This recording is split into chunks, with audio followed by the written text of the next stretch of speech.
Hello and welcome to About Ghost, your place for news, fun stuff, lore, and more. Today we're breaking down one of the band's most intense and thematically rich songs, Marks of the Evil One. This track digs deep into themes of control, manipulation, and societal decay, using biblical and apocalyptic imagery to paint a vivid picture of a world succumbing to darkness. First of all, the marks are more than symbols.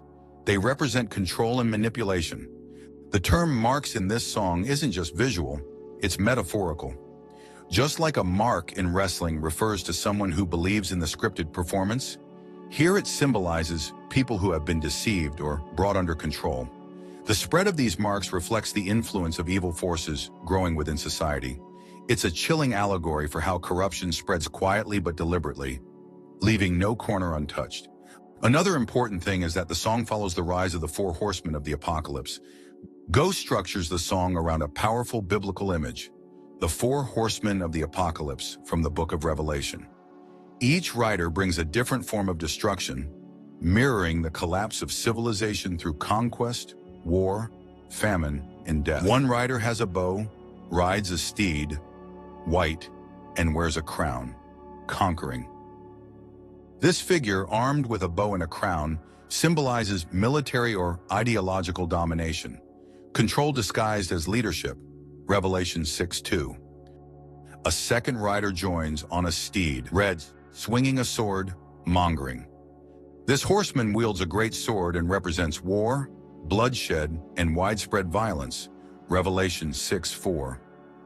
The third rider looks cool, on his steed, black, a pair of scales in his hand. The black horseman brings economic collapse and scarcity, holding scales used to ration food, a haunting image of hunger and imbalance. Revelation 6:5-6. The fourth rider is death, rides a steed, pale, and Hades follows him.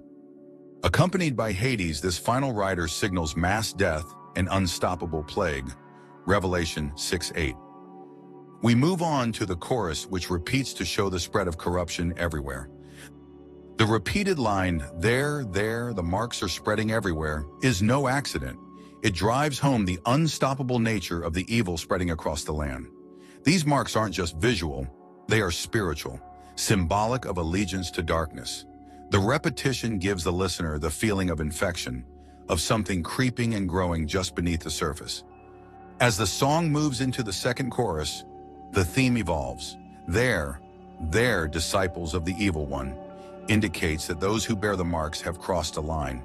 They're no longer just manipulated, they've become active agents of evil. The line, watch, they're crawling out the serpent's lair, conjures up a terrifying visual of these disciples emerging from the very source of darkness itself. In the third verse, Ghost references the breaking of the seals, a direct nod to the escalating events in the Book of Revelation. We're plowing through the seals like there is no tomorrow to be seen, reveals a world charging toward its own destruction with no regard for consequence.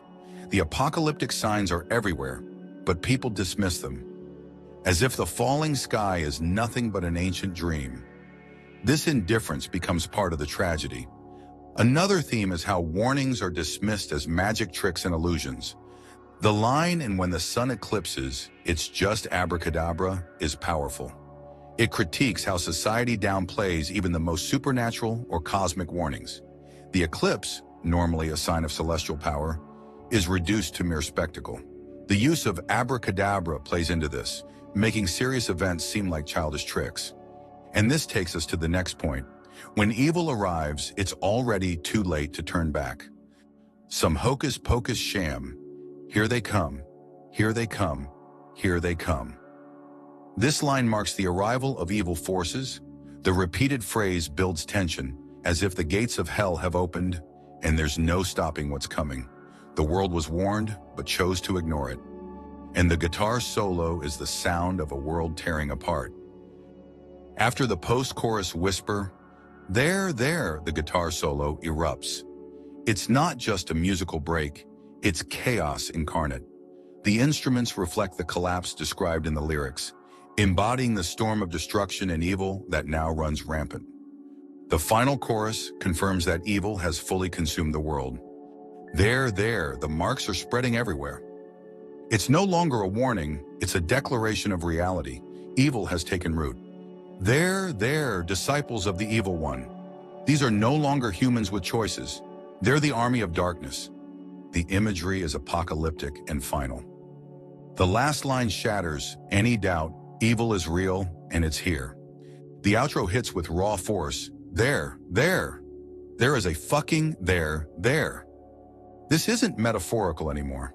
This line rips through the mysticism and declares the truth outright. Evil isn't just a story or symbol. It's present. It's real. It has arrived, and it's everywhere. In conclusion, Ghouls, Marks of the Evil One is a wake-up call in disguise.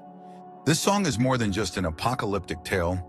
It's a reflection of modern-day manipulation, power, and blind allegiance. The use of biblical prophecy and supernatural elements highlights how quickly society can ignore signs of destruction when lulled by control or ideology. The music, especially the ominous solo and the eerie repetition, intensifies this message to a haunting degree. Ghost reminds us, when you stop noticing the marks, it may already be too late. That wraps up our breakdown of Marks of the Evil One. If you enjoyed this deep dive, let me know which song you'd like us to analyze next in the comments. Don't forget to like, subscribe, and share this with your fellow Ghost fans. Thanks for watching. It's over.